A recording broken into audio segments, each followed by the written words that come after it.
Oh, hello. My name is Mara, and welcome to Books Like Whoa.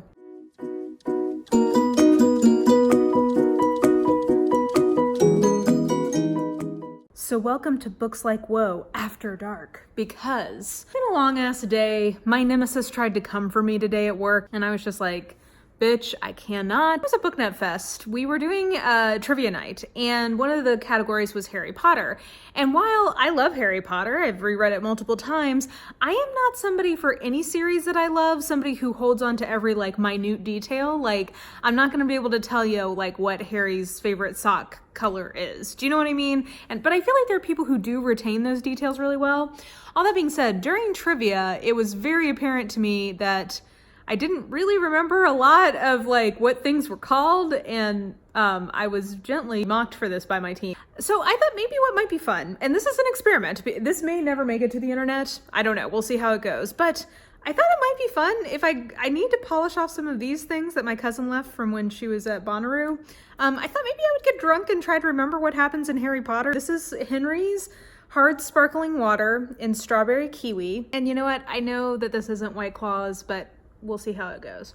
I wouldn't say I love it, wouldn't say I'm mad at it. We'll see if it'll get the job done. It doesn't taste like alcohol, so I may polish one of these off. I may move to wine, I don't know. But this is me pre-drinking, telling you that I think I'll be back with you here in a little while.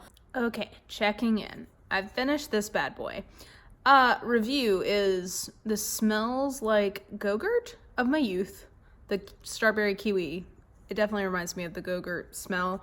I wouldn't say that I'm loving the way this is sitting in my stomach. I don't know how I feel about these. I don't think I'm going to try another flavor tonight. I do think that I'm going to move on to a glass of wine. Yeah, I'm still annoyed about my nemesis. I crush you. They tried to come for me and I crushed them. But I didn't appreciate them trying to come for me. And my period started a day early, which I just feel like is so rude. I mean, I know it's better for it to be early than late. I mean, better late than pregnant. Okay, so sorry, let me focus. I'm not drunk yet. I am tipsy though. It takes very little. I think if I have a glass of wine, that'll get me all the way over. So let me go see what I've got in stock. And I'm gonna keep I'm watching Simply Nailogical, and I'm reading some Noelle Adams. I'm gonna have a glass of wine. I'm just living the life of luxury tonight, guys. Okay, so wine glass has come and gone. I'm gonna give myself a minute or two because I'm tipsy, more tipsy. I'm verging on drunk. We'll see how it goes. But we're now 2 glasses in. Let's see how things progress. Okay, I've got another little half glass, and I don't know, when I'm sitting, I'm not feeling that drunk, but when I'm walking, I am feeling it a little bit. So I think we're probably ready to go ahead and get started in the recap. We'll have this along for the ride. Whew, okay, let's focus. So, Harry Potter. Harry, he's here along for the ride. He's here for moral support. See this right here? That's a snitch. I know that. He's playing Quidditch. I do know some of the things. I know some of the details. I do. Opens in the middle of a very ordinary suburban street called Privet Drive? That sounds right. And homeboy, old wizard dude, is walking along being all mysterious and whatnot. There's a cat. He talks to the cat. There's a baby that shows up. Is that right? Yeah. Dude on flying motorcycle, big dude, giant dude with beard. Hagrid, we find out later, shows up with a baby. And old wizard guy, who we find out later is, I almost said Gandalf, and that's not right, who's Dumbledore, leaves the baby at this house. And I think earlier we find out that the people who live in this house are just the fucking worst. They're real social climby, very stuck up suburbanite people, my worst nightmare of what I might turn into, basically. The Dursleys. Oh yeah. Okay, so they've been seeing weird shit on the news. It's coming back to me now. And they've been acting weird about the weird things, and we don't totally know why. But spoilers, but not spoilers, because it's been nigh on 25 years. There's magic, and they know that there's magic, but they don't like magic because they're pretentious asshole uppity-ups who don't want to disrupt their ordinary suburban existence. But it's their house, so Again, I almost said Gandalf again. It's not Gandalf, it's Dumbledore. They'll leave this adorable tiny little baby at their house, and we don't totally know why, but the cat doesn't seem to approve the cat, but the cat turns into a lady. Oh my gosh, we're gonna have to pick this up. I'm taking too long. So anyway, all this is important though, because it's the setup. We find out that there's magic. We find out that there's a baby. We find out that like the baby is important. And flash cut, boom, boom, boom, 11 years in the future. Baby is an 11-year-old, because that makes sense. No, 10. I think he was like a year when he went to the Dursleys. I don't know. 10 years later, we see the little boy who's no longer a baby, because that's how time works. And he is now a young man. Not a old boy, a young man, I'm not sure. Somewhere in there. And the Dursleys have been treating him like Shiite for years, for the whole time he's been there. He has a cousin who is shamelessly fat shamed. Shameless in the fat shaming, basically. And we essentially are meant to hate these people because they're fat. So like, I know that it was 20 years ago, but like kind of fuck you for that, JK Rowling. He's fat, he's selfish, he's the worst, but he's the apple of his parents' eye. So Harry has been treated like dog doo-doo for all the years, and he is living in a little teeny room under the stairs. The cupboard becomes important when they address the thing. I've got to move this along faster. Oh my gosh, guys. Okay, so but again, this is all set up. So Harry's been treated like garbage, but he's 11 now, and things are in the air. Actual letters from Hogwarts are in the air, but he doesn't know what Hogwarts is yet, but we do because it's been 20 years, so we all know. So Harry starts, it's his 11th birthday. Nobody remembers it because they are actual human garbage, and he gets a letter from an owl, which is way weird because he doesn't know he's a wizard. Also, they go to the zoo at some point early on in the story. I can't remember if he's gotten his letter yet, but he talks to a snake and he makes glass disappear. It's fucking weird. Freaks the Dursleys out because they don't abide with that kind of shit. I lost my train of thought. Where are we? Ooh. Okay, so he gets letters. He gets lots of letters. He gets all the letters. The Dursleys keep trying to like tear the letters up, but if they tear it up, the new ones come because it's magic and you can't deny the magic. So they keep getting letters. They're just getting more and more pissed, and they decide to go on vacation. And they do that, and the letters still come. And so, like, it's sort of like a comedy of, like, scale. So, like, the more dramatic measures they try to take to evade the letters, the more letters emerge. And all of them are wanting Harry Potter to come to Hogwarts, but he doesn't know that because he never gets to read them.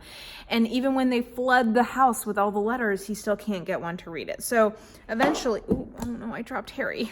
Oh, no, I just burped, but I thought it might have not been a burp. I thought it might have been more, and that was a really scary moment. Okay, where are we? Harry, they're on the little rock.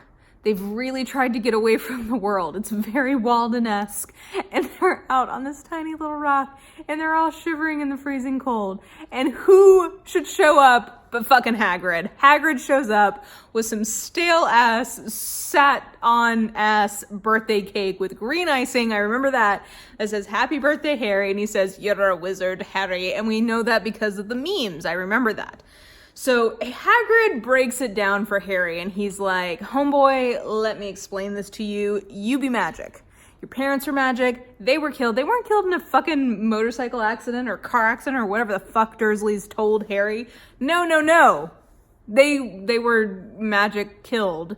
And Harry doesn't know about all this yet. And I don't think Hagrid like breaks this down for him in the opening, because like that would be a lot for an 11-year-old to handle in the opening chapters of his series. So I don't think he tells him that full thing yet, but he knows now that he's magic, and he's like, fuck yeah, I want to go to Hogwarts. Like, that sounds rad, A, and B, fuck this closet, fuck these fat people. I'm peacing out, going to Hogwarts. So Hagrid takes him to go get his school shit in Diagon Alley, which I saw last weekend at the Wizarding World of Harry Potter, and let me tell you, it's very busy and very exciting, and there's a dragon on Gringotts. So Harry goes, he finds out, fuck yeah, I'm rich. I'm just like, I'm rolling in the money. And so he sees all his gold, find out that he's never had new shit of anything. And you can tell Hagrid feels sorry for him, and you feel sorry for him as the reader. So anyway, he gets all his shit, and then he goes to Hogwarts. So at Hogwarts, on the train, like everyone knows who he is because he's the fucking chosen one. And he doesn't really know what that means yet, but he's the chosen one. Oh yeah, Draco Malfoy, bad guy, will come back up later. He is there at either the wand place or the robe place, and he tries to be friends with Harry, and Harry's not having any of that because Harry can smell bullshit from a mile away. So Harry's like, I'm not into this game, though if you believe the fanfic, this is just the beginning of some unresolved sexual tension that will progress throughout the series. So he starts off on the wrong foot with Draco.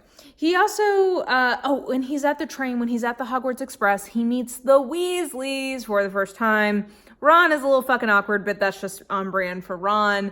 Mrs. Weasley is a delight, and she immediately, receives Harry into the bosom of her, maternal warmth, which is so good, because Harry needs a mother figure, and Mrs. Weasley is just going to be that, which is going to be even more galling later in this series when J.K. Rowling felt the need to make Harry marry into the Weasleys, to make him really a part of the family. It's bullshit, because he became a part of their family on that first day. He didn't need to marry jack shit. He was just he became Molly's adoptive son in that moment. And we all know it. So anyway, we'll get to that. We've got a lot of books. Oh my gosh, guys, I've got to move faster. Okay, so blah, blah, blah, train, get to Hogwarts Castle. There's a hat. It sorts people into different houses, and Harry's all scared. He doesn't want to be a Slytherin, but as we know now, just because you're a Slytherin doesn't mean that you're fucking evil. I mean, granted, the sample size in this particular series doesn't have a great track record for Slytherins, but you can be a Slytherin and not be evil. You just can be smart and a little bit manipulative. Can't we all be? So, I almost spelled that. That would have been bad. Okay, so he gets sorted. The hat talks to him. He could have gotten sorted into Slytherin, but he asked not to be. So he gets put into Gryffindor, which is great because also we've met Ron. His whole family is in Gryffindor. He is no exception. And then also Hermione. We have met her on the train. Now, she is a little bit of a know-it-all, and she has frizzy hair. And could I relate to her more as an 11-year-old? No, I could not. Hermione is the goat. She is... Let's just be clear from the beginning of this recap. Okay, this isn't Hermione, but okay.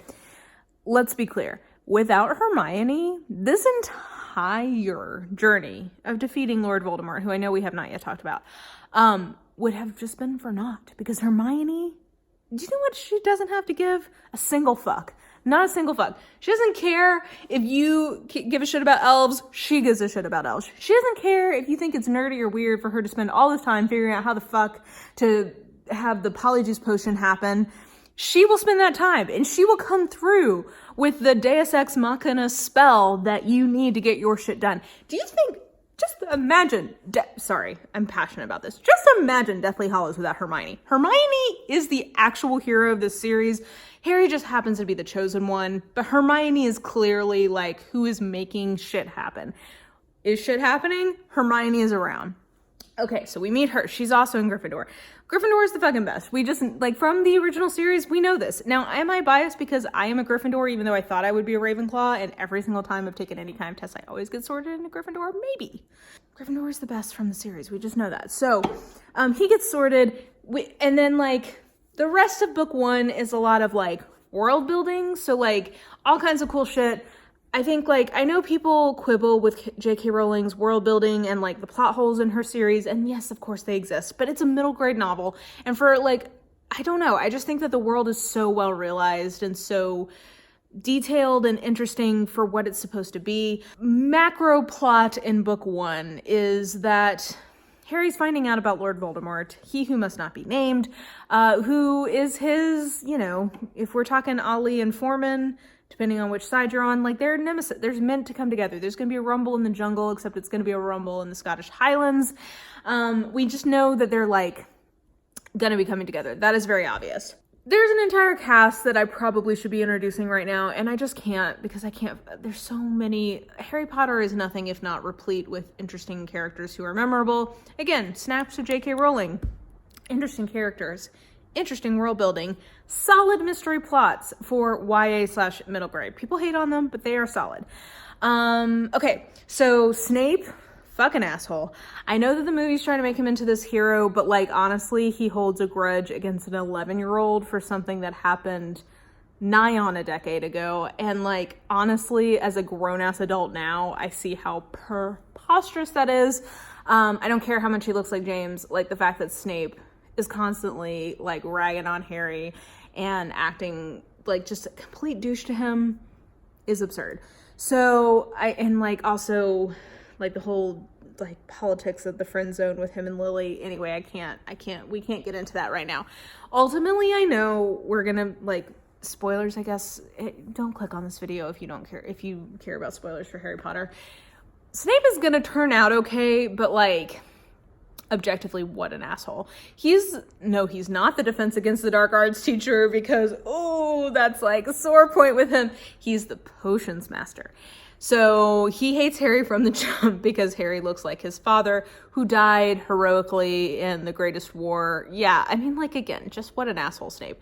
We got McGonagall, who is like next to Hermione, the greatest character in this entire series, also played by the inimitable Maggie Smith.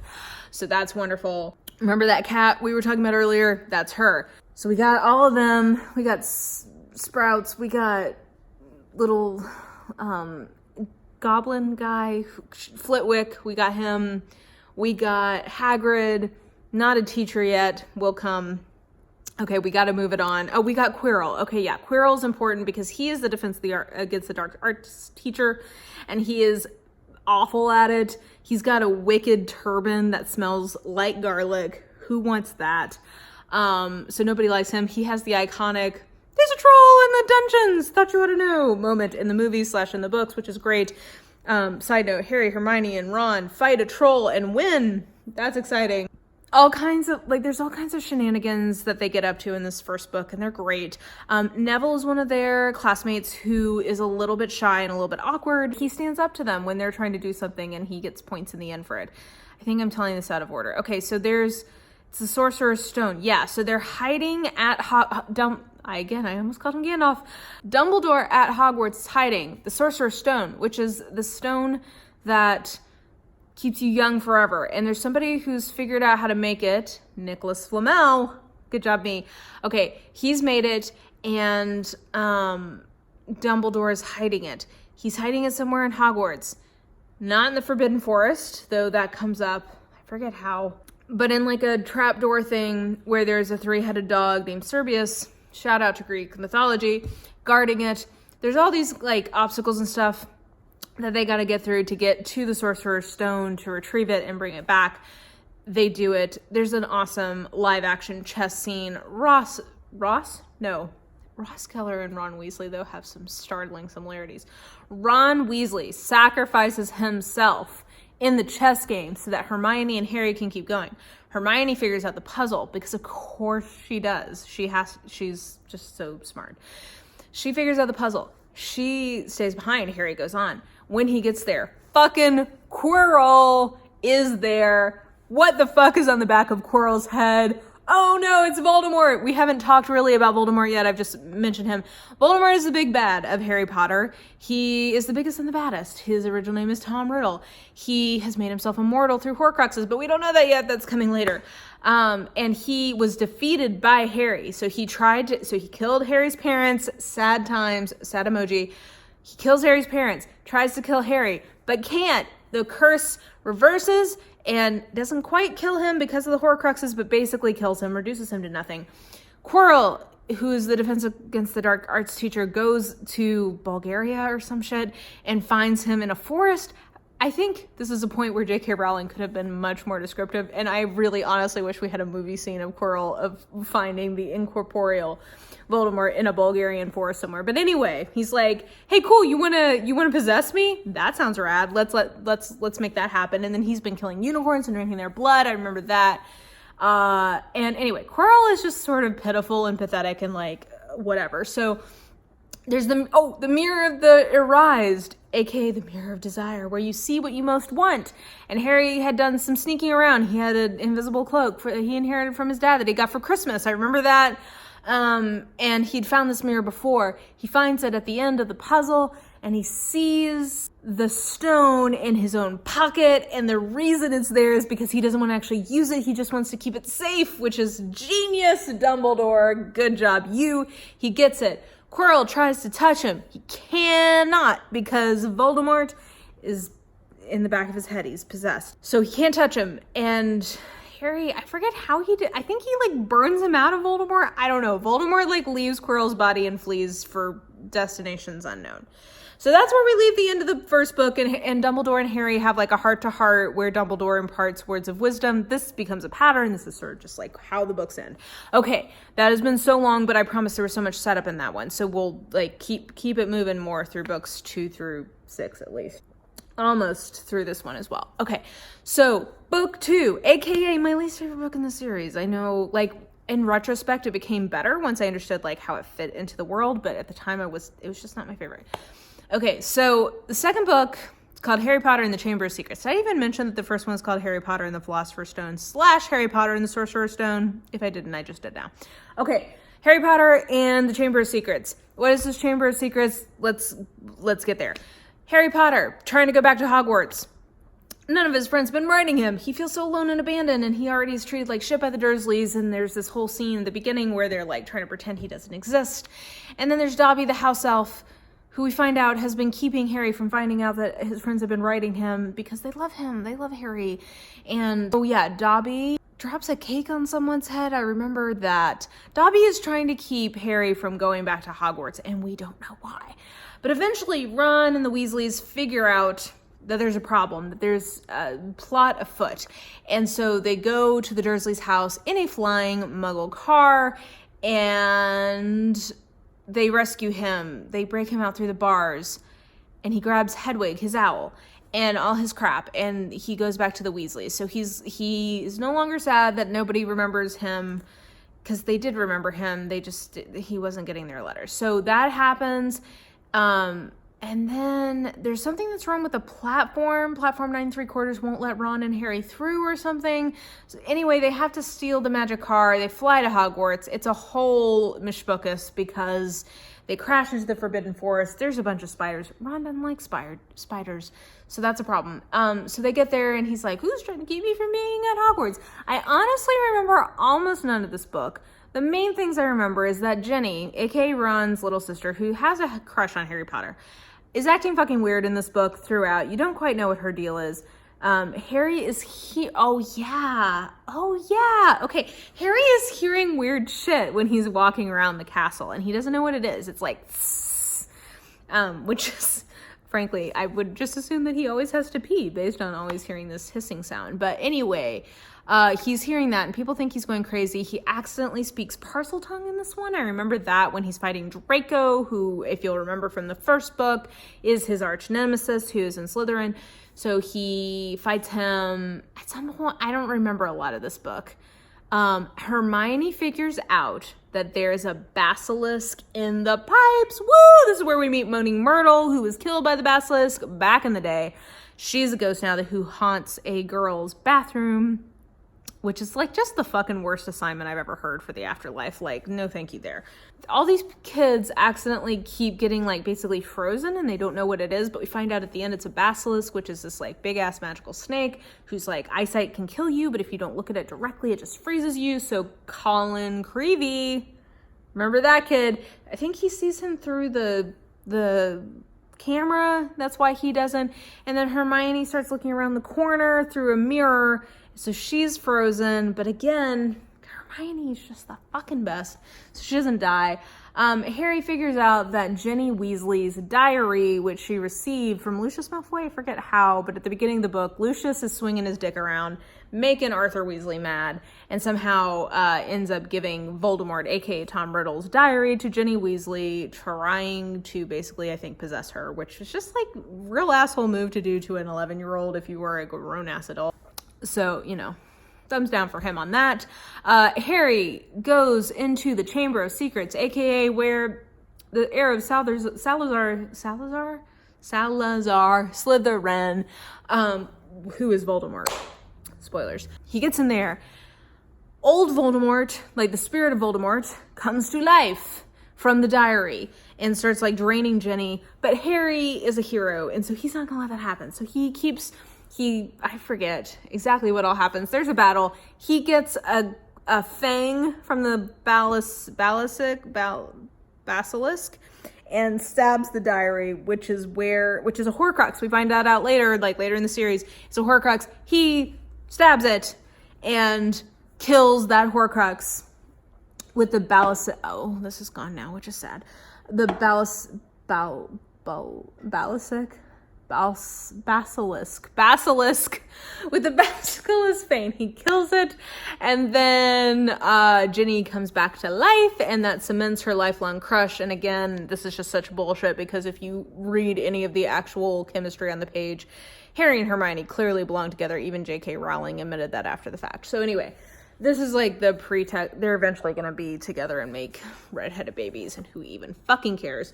But anyway, so he saves her. Yay, clap, clap, clap. End of book 2. Book 3. This is where shit gets real. Okay, so book 3 is Harry Potter and the Prisoner of Azkaban. Who is that Prisoner of Azkaban, you may ask? Sirius Black. Do you remember in the very beginning of this description when I was talking about the flying motorcycle?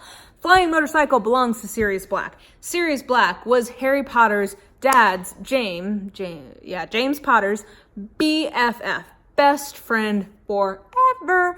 And he was also Harry's godfather. But everybody thinks that he betrayed the Potters, and he's the reason why they're dead. He has been in the wizarding prison of Azkaban, which is fucking scary because it is guarded by Dementors, who are like these demon thingies who can suck your life and happiness away from you. Is that right? Yeah, that's basically how they work. Okay, so at the beginning of the book, Sirius is loose. Everybody thinks he's coming for Harry. And Arthur Weasley tells Harry about this, even though there's some whispering and debate about if he should know about this. I think Molly wants to protect his innocence, which I think is a really lovely note in these books in general, is that Molly just really truly just sees Harry as her son almost from the jump. And she's always the one who's trying to protect Harry's childhood, which I think is a lovely quality. She does that. She doesn't want to tell him. Arthur does, because he's just like, hey, fuck. If there's a fucking serial killer around, Harry Potter needs to know about it, because fuck. If somebody tries to come and kill him, he needs to be on the guard, which is good, because somebody stabs through his bed clothing. I don't his bed, his curtains, the curtains around his bed, which is scary. Basically, somebody's trying to kill Harry Potter throughout this, and we all think it's Sirius Black.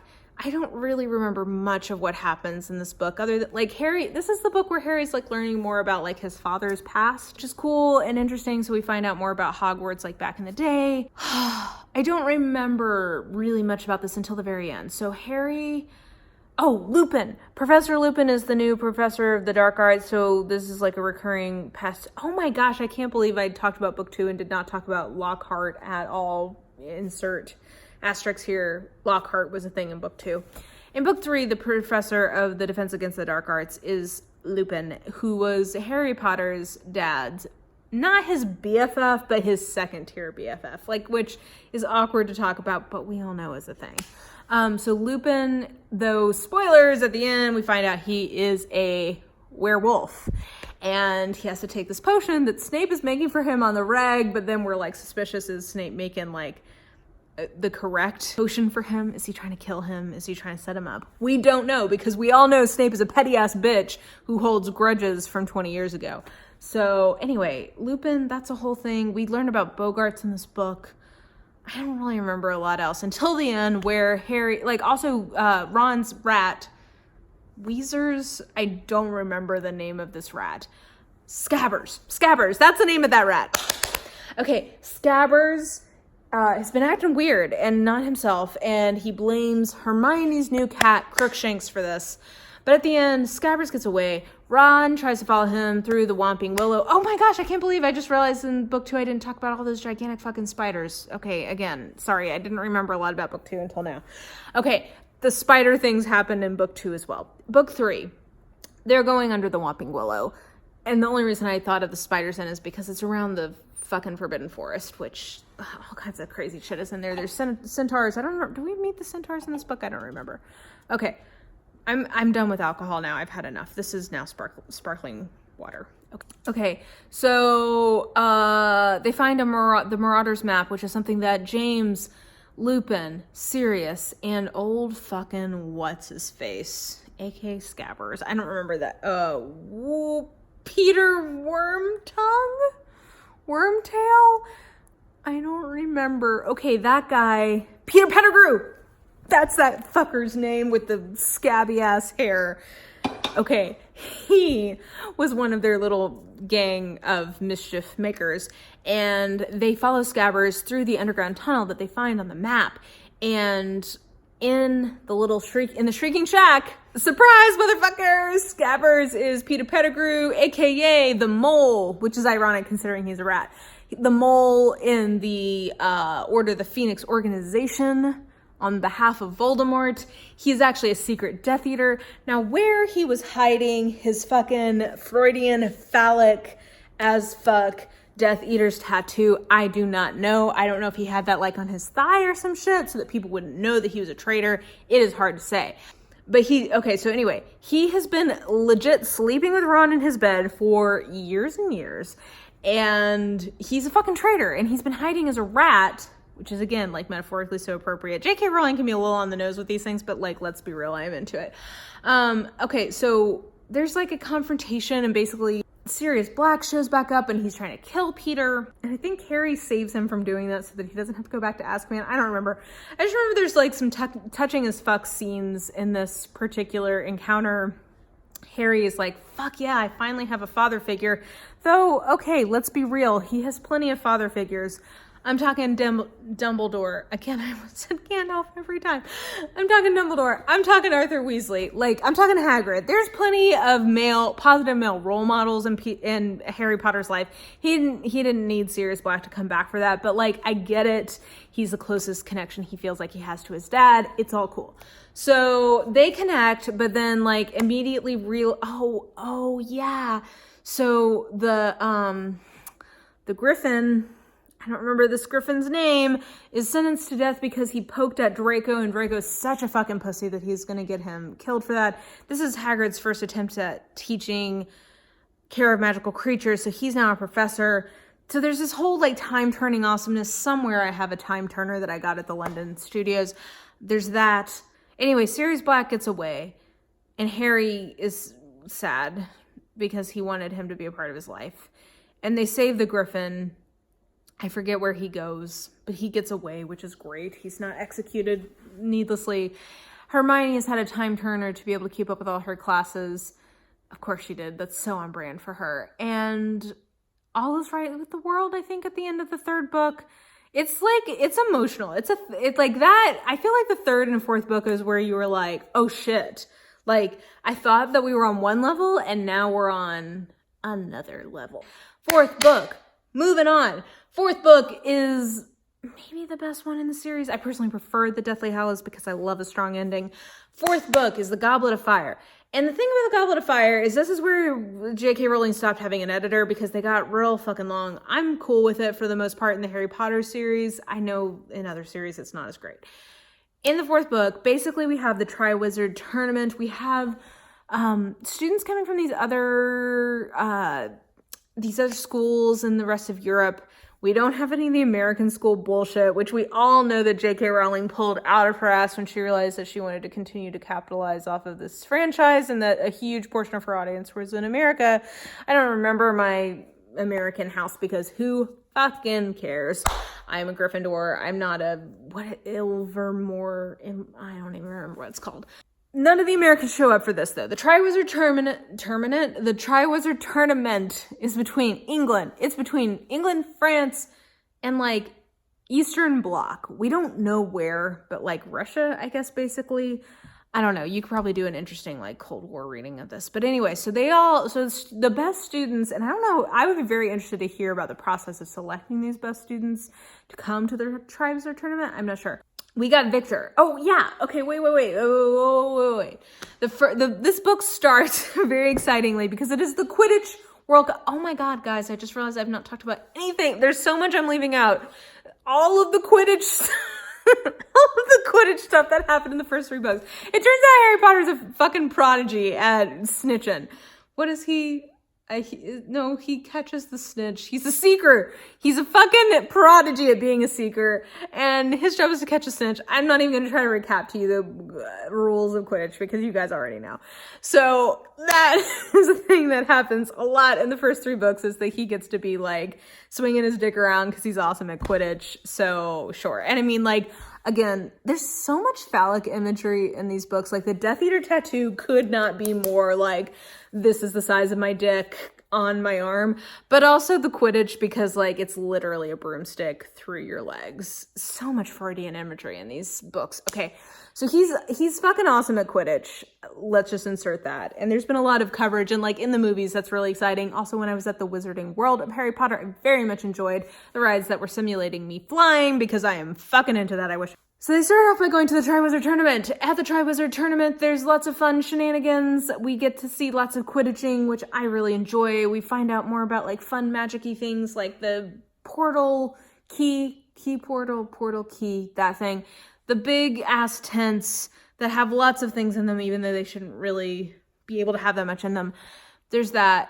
There's all the cool magics that I really enjoy. But at the Triwizard Tournament, unfortunately, we have a little like reemergence of the Death Eater. Somebody like shoots the Death Eater symbol up in the air, and it's like way not cool, man. Like it's just not cool.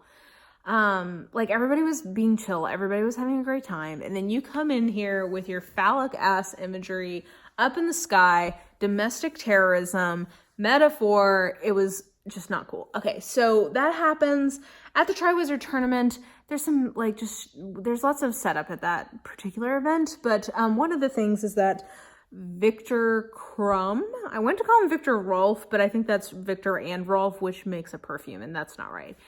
That's our world. That's not Magic World. In Magic World, it's Victor Crumb. He's like a fucking awesome Quidditch player. We all are way into him. He's very swarthy. He's very Eastern European. Who doesn't love it? Hermione definitely is into it. But anyway, so he ends up being one of the ones who comes from, I can't remember the name of that school, but the other one is called Beauxbatons, which is Francais for beautiful wands. Of course. And so they come and they're like, we're all going to compete. We're all going to make like, it's like the Olympics, but at high school level and for wizards. Fucking rad. We're all into this. But oh no, there's supposed to be an age limit, and somebody puts Harry's name into the Goblet of Fire, and he comes out and he has to compete. It's like a magical contract. There's no choice. Ron gets pissed about it because Ron is a whiny ass bitch who doesn't appreciate what he has in life. That's just my editorialized opinion about Ron. Also, just like spoilers for what's to come, I think Ron should have died in this series. I think that killing off Ron would have been a really emotionally resonant scene, and I actually really wish that J.K. Rowling would have just had the balls to go ahead and do it. Hermione didn't belong with Ron. She belonged with Harry. And I think if Ron had died, we would have all been like, oh shit, things are getting real. So anyway, side note. Ron is a whiny ass bitch until finally Harry almost dies in one of these challenges. I think in the underwater challenge when he eats the gillyweed. And then Ron's like, oh my god, who would ever... Or no, maybe it's after he fights the dragons. He's like, who the fuck would ever volunteer to do this? And Harry's like, I told you. You spent a third of this book being mad at me, and I told you. So Harry and Ron are fighting. Hermione's the awkward in-between. So like it's just a fucking really good book. It's like a bunch of mystery puzzles, and it's structured really nicely around all of these different challenges. So he has to fight the dragons. We meet one of the older Weasleys as a part of that. He has to go rescue... Oh, that's right. He's rescuing Ron from being captured by the Merd people underwater, and then Victor is rescuing Hermione. Also, what does that say about Victor's life, that the most important person they could steal from him is Hermione, who is somebody he has literally met just months ago? Whereas Ron is like Harry's like best friend for life. And like, doesn't Fleur have like her little sister? Like, what a sad state of affairs for Victor that Hermione is the most significant person they could steal for him. Anyway, that's one of the challenges. So like, Harry's trying to figure out what the fuck's going on. He's interacting a lot with the new Defense Against the Dark art teacher, who's a little inappropriate with these 14, how old are they? 14? Yeah. He's like telling them a lot of shit, and he's being kind of like weird and inappropriate in a way that like, honestly, as an adult reading this, I would read as somebody being like grooming children. Once we find out the ending of this book, which is that he's the bad guy, that makes more sense. But anyway, so, oh god, what, he's got the, Mad-Eye Moody, he's the Defense Against the Dark Arts teacher. He's trying to help Harry wherever he can, at least supposedly. So that happens. I don't know. There's a lot of fucking shit that happens. Oh yeah, Rita Skeeter is a reporter for the Daily Prophet, and she's trying to like get the scoop.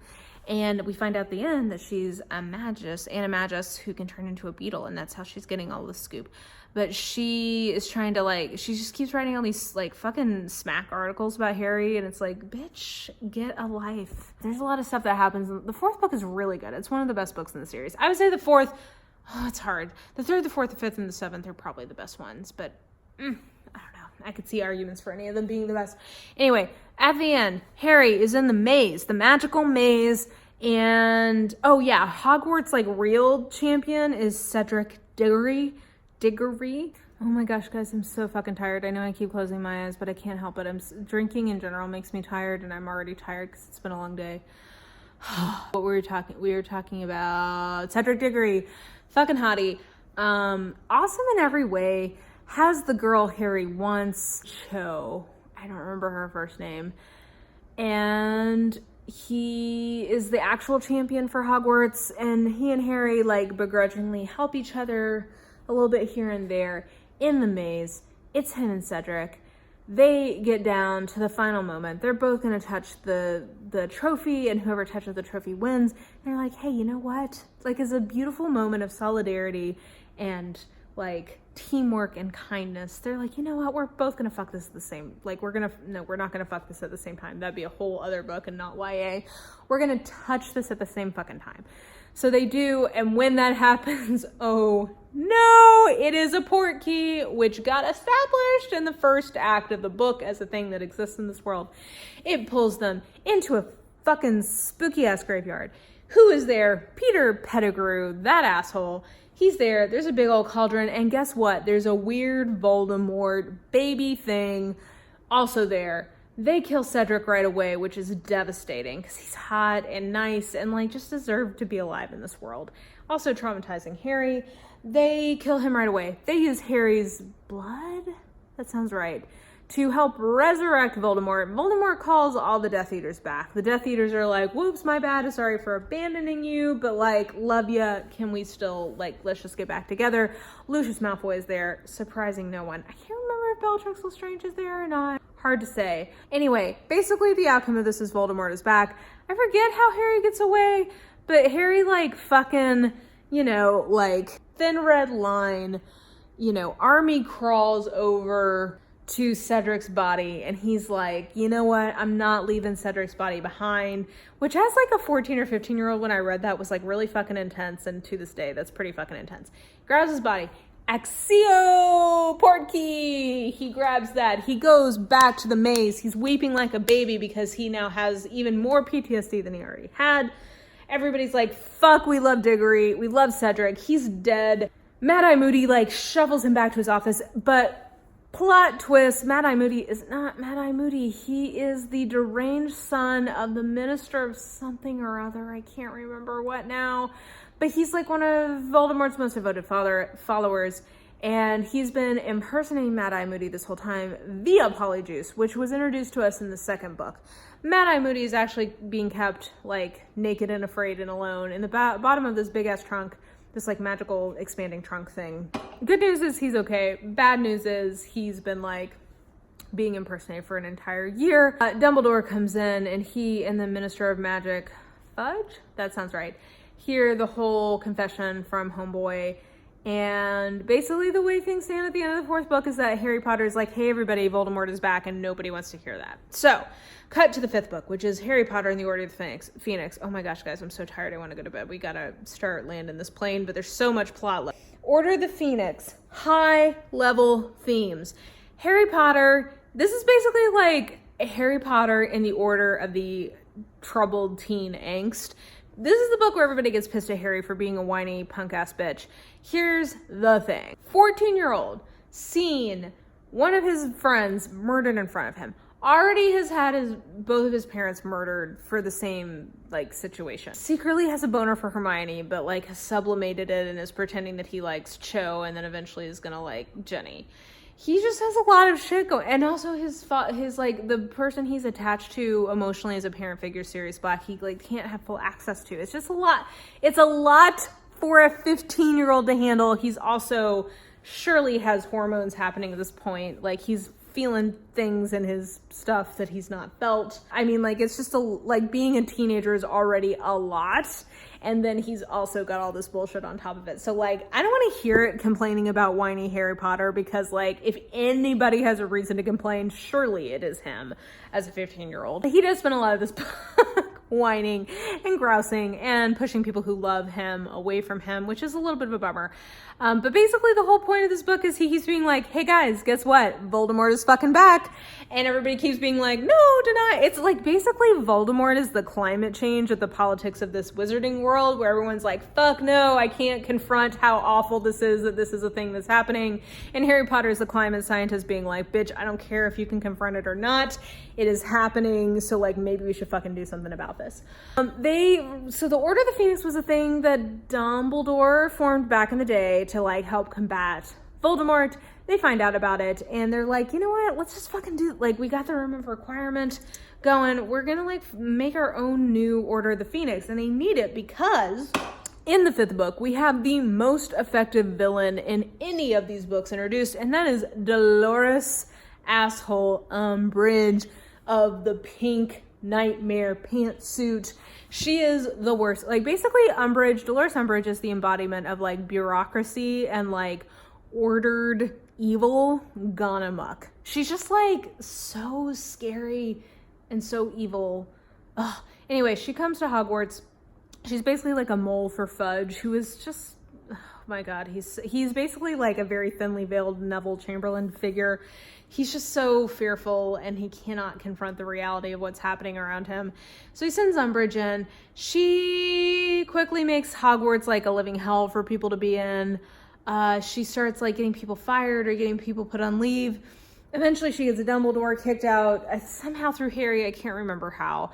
And so she becomes the headmaster. She's just awful. Finch loves her because of course he does. Also, she gets like Draco and all those folks to be like her hall monitor people. There's a whole thing. I can't, but like the Order of the Phoenix is meeting secretly in the Room of Requirement and like building up their like fighting skills from Harry. And there's a lot of cool like training sequences. Cho is real sad because Cedric's dead. So she sort of like rebound kisses Harry at Madame Whatever's in Hogsmeade. And like, frankly, Harry Potter deserved a better first kiss and a better first love. I think Hermione could have like, you know, made him a man in all the ways that he could have wanted to, because I'm sure she has studied the theory and practice of sexual relations before she would engage in such a thing. What else happens in this book? I really don't remember the like, I think I literally cannot remember how this book ends. I remember Dolores Umbridge gets lured into the Forbidden Forest and like eaten alive by the Centaurs, which is pretty fucking rad. Hagrid discovered his half-giant brother who's also hiding in the Forbidden Forest, so I remember that. I remember there's like Dumbledore's Phoenix comes and like does something important. I don't remember the ending of this book, guys. All I know is at the end, everyone's like, holy fucking shit, Voldemort's back. And Harry Potter's like, bitch, I spent 700 pages telling you this. So then we segue into Harry Potter and the Half-Blood Prince.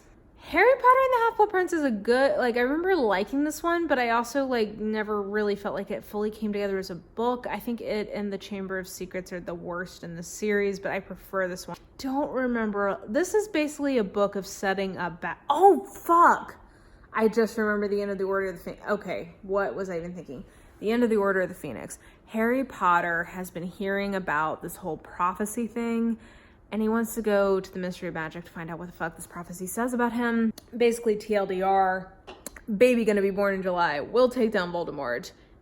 Holy fuck, who's it gonna be? And basically, Voldemort, by choosing Harry Potter as the chosen one, like, sealed that fate, but it could have equally have been Neville. And then there's this big fight in the Ministry of Magic, and at the end of it, it's like the original Order of the Phoenix coming to help them. And at the end of it, Sirius Black is killed by Bellatrix Lestrange. And it's real sad, and Harry is devastated, as was I. As a 16-year-old, this literally fucked my life up for like 6 weeks. I cannot believe I forgot that. Anyway, so coming out of that, Harry Potter's real fucking depressed. He thinks he's very suspicious of Snape. He knows the Death Eaters are back. Everybody knows Voldemort's coming back, and I think they're kind of treating him a little weird. He's basically just trying to like get through his final year here. There's a lot of weird sexual tension between Ron and Hermione. They're both dating people and try to like make each other jealous, but it's dumb because Hermione should just fucking bone Harry. Also, Harry's got a lot of like pants feelings for Ginny Weasley that make no sense. And again, I just think J.K. Rowling did that because she did not trust that if Harry did not marry into the Weasleys, we wouldn't understand that he was truly a part of that family, which we do. We get that. He did not have to marry Ginny Weasley to make that real. Okay, what else is happening in this? Basically, Harry is in advanced potions because he wants to be an Auror someday. And he finds a textbook that is all like annotated, and the annotations are helping him pass, but like they also have like some really creepy spells in there. Draco's acting weird. Also, Dumbledore has the fifth book Dumbledore spent all of his time trying to be away from Harry Potter because he knew basically that Harry Potter was a Horcrux, and he knew that Voldemort was going to try to like manipulate him or talk to him through Harry Potter. And he kind of like gave that plan up after the fifth book. So he's like, no, instead of like basically like, keep your friends close and your enemies closer. He's like, I know Voldemort's going to try to manipulate me through you. I'm going to keep you real close this time instead of trying to keep you far away. So he is having Harry help him find these magical objects. Harry doesn't really know what they are at first, but like eventually, I think in the sixth books he kind of figures out what's going on. But he's helping Dumbledore find these different objects. So that's part of what's going on in this book. There's a lot of filler. This is like a lot of ramp up to basically the ending of this book, which is that Draco has been recruited by the Death Eaters. He has sworn an unbreakable vow to kill Dumbledore. And at the end of the book, Dumbledore lets him kill him. So at the end of the fifth book, Sirius Black dies. At the end of the sixth book, Dumbledore dies. And it's real sad.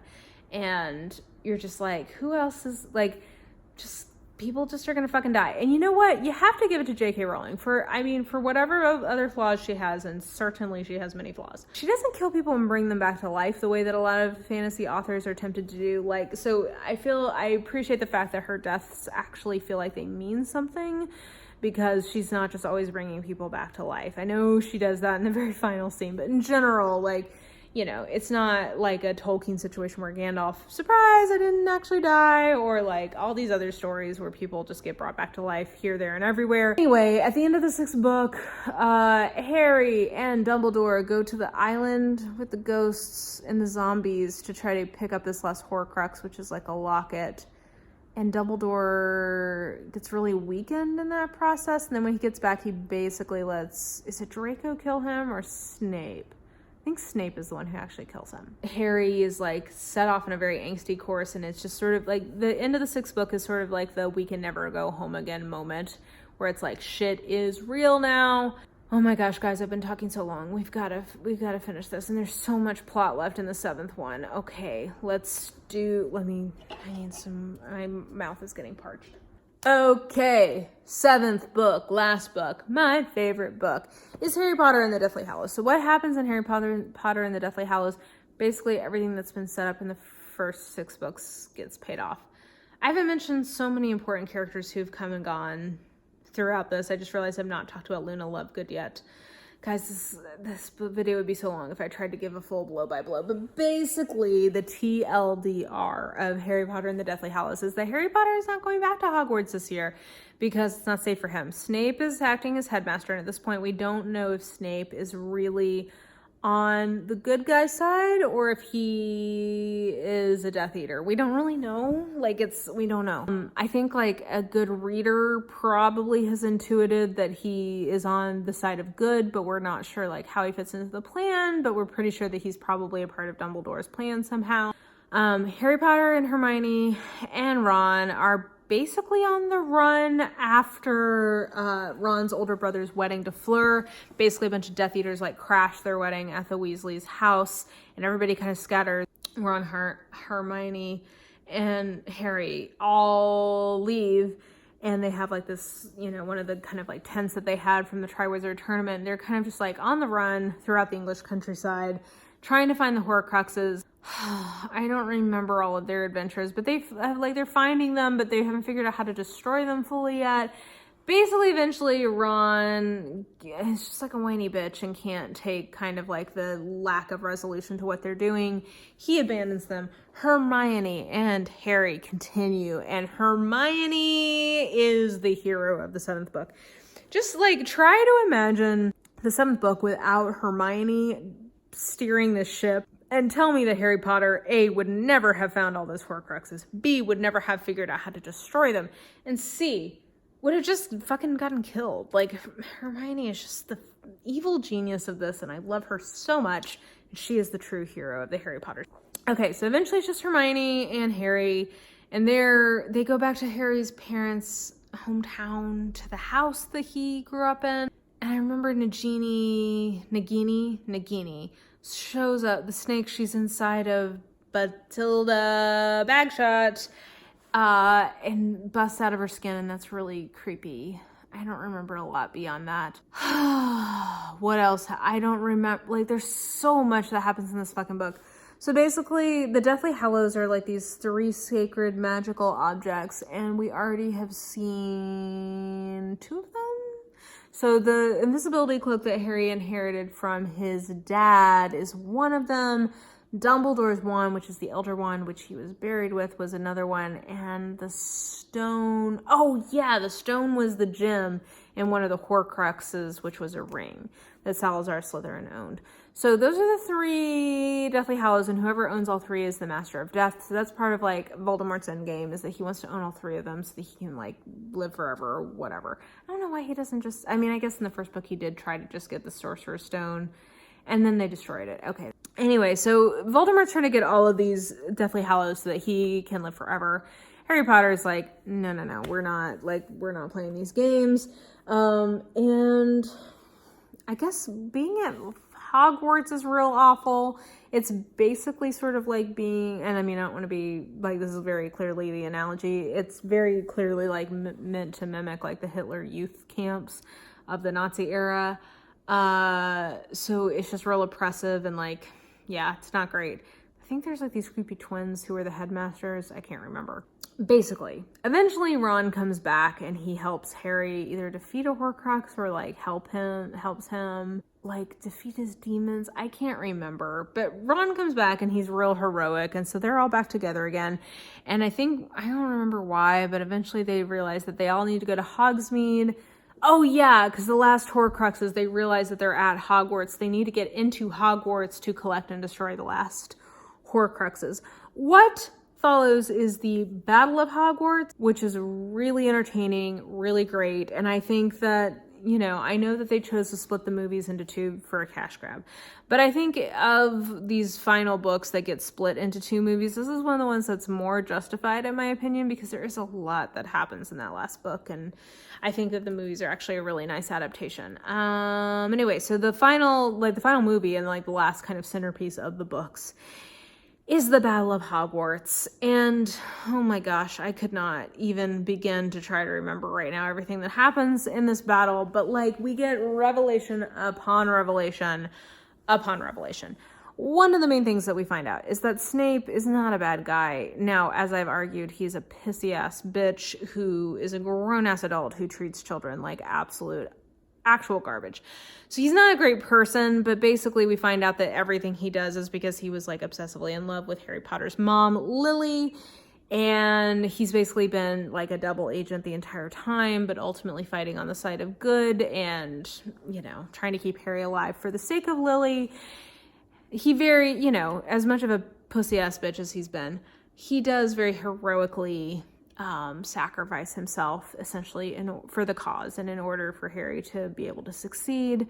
So Voldemort kills him, and then, like, there's just all these battles, and different people are dying, and one of the Weasley twins dies. I can't remember which one. Lots of people we know are dying, and again, I respect J.K. Rowling for actually killing off characters and, like, keeping them dead. So that happens. Molly Weasley pulls out her Bamf moment and is like, get away from my daughter, you bitch, which is great. The fight. Magic wands. Duel. Nagini's around. So basically, Harry Potter realizes that he is the last Horcrux, and that in order for Voldemort to be able to be killed, he has to sacrifice himself in order like to make that possible. So in a very Jesus-esque montage, Harry Potter walks into the forest ready to be killed. He goes, he sacrifices himself, and then he's in this creepy ass train station with Dumbledore, who is actually dead. And they're talking about if he has to stay dead or like they basically just do some plot exposition in heaven. Eventually Harry Potter realizes that he's going to come back. Hagrid carries him back out of the Forbidden Forest. Everybody thinks he's dead. Voldemort is like gloating and trying to like get everybody to like bend the knee to him, and people are like, oh, Neville, this is Neville's moment to shine. Neville's like, fuck this, as long as my friends are alive, I will never give in to you. Neville is like, again, I do, you know, for whatever you want to say about J.K. Rowling, she does have some great themes. Neville, we just have been on such a journey with, and like he finds his true sense of self and bravery through the love of his friends, which is such a beautiful lesson. I'm literally tearing up even thinking about it. Also, he turned into such, like, in terms of the movies, like, what a glow up. So Neville is like, but anyway, so from that we find out like, oh, what? Harry Potter is still alive, and he like hops out of Hagrid's arms and like demoralizes all the Death Eaters, rallies the Rebel Alliance. I don't remember what they're actually, the Order of the Phoenix, I guess technically. I don't know. It's sort of like Star Wars, the Rebel Alliance. He rallies them all. Everybody starts like continues to fight in a rad ass battle. It's mano a mano, Harry and Voldemort. Only one of them can live, like neither can live while the other survives, or whatever the prophecy is. So we know that one of these bitches gotta die. But how's that gonna happen? Because we haven't destroyed all the Horcruxes. Oh, who comes along and makes that happen? Neville fucking Longbottom. He comes in, he kills Nagini. As soon as that happens, finally, Harry can conquer Voldemort. Which he does, because some sort of thing with the wands, he like won a wand from someone who, somehow his wand has dominance over Voldemort's wand. I can't remember all the sequencing of events, guys. Even when I'm sober, I don't think I could remember that. So he, basically his wand has like an edge over Voldemort, so like when they connect, oh yeah, because didn't their wands have like the same string, and that was supposed to be the advantage, but then he broke that wand? I forget. There's like a whole misdirection, but still his wand has dominance over Voldemort's. He is ultimately able to like reverse the Excidio Asav, whatever the death curse is. And so Voldemort is dead. Oh my gosh, it's only taken us 7 books together. He kills Voldemort. He demoralizes the Death Eaters. They disperse. We know that they're going to be tracked down to the ends of the earth and they're going to be destroyed forever. Goodness, righteousness, friendship, loyalty is restored, but not without loss, because like one of the Weasley twins, like lots of people fucking died in this. It wasn't great. So a lot of people die, but we emerge victorious with a bright new day. We're gonna grieve the people who we lost, but we're gonna move forward in their memory, in their honor, into a brave new world. Harry realizes that he has the Elder Wand now, and that he basically has the potential to live forever, but he realizes that it's basically like it will cost him his like personality and soul, and he's not going to do that. So he disperses the Deathly Hallows back out so that they can't be found, and I think that's pretty much how it ends. There's then an epilogue, which I don't acknowledge as canon, so I'm not even going to attempt to recap it, because in my mind it didn't happen. We just fade to black with them knowing that they've had to make sacrifices for each other and for the world that they want to live in, but that they have succeeded, and that the power of friendship, love, and loyalty has surmounted evil. And isn't that just what we all want? Isn't that the lesson that we want our children to learn? I know it's what I would want my children to learn. Okay. Oh my gosh. So that is what I remember about all 7 books. I'm sure, I know I'm missing things, but that's all I can remember for right now. Also, this has been so fucking long. So I think that's where I'm going to leave you. I'm just so tired. I'm not a very fun drunk, because I just get tired and I curl up in the corner and go to sleep. But thank you for watching this journey. I'm sure that I will have a little wrap up when I'm sober. Okay, thanks, bye. Okay, it's the next day and I'm about to go to work, and I don't feel great, guys. I feel real hungover. I'm not 20 anymore, and I just don't have the stamina. I just don't. I have wine stomach. You know that feeling where you have had too much wine and your stomach is kind of sour the next day? Anyway, I'm about to go have a big old cup of coffee. In terms of what I remember about the filming, I remember feeling very sleepy, so I feel like I wasn't keeping my eyes open sufficiently. And I think I ended up mostly just giving you like my hot takes on Harry Potter more than recounting it. I don't know.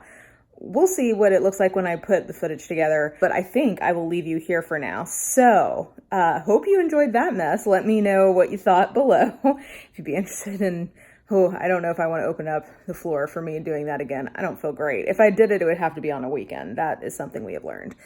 But anyway, okay, so if you enjoyed this video, please like, subscribe, follow me on the social medias if you are so inclined. I have all of that information listed in the description box below, and I will talk to you later.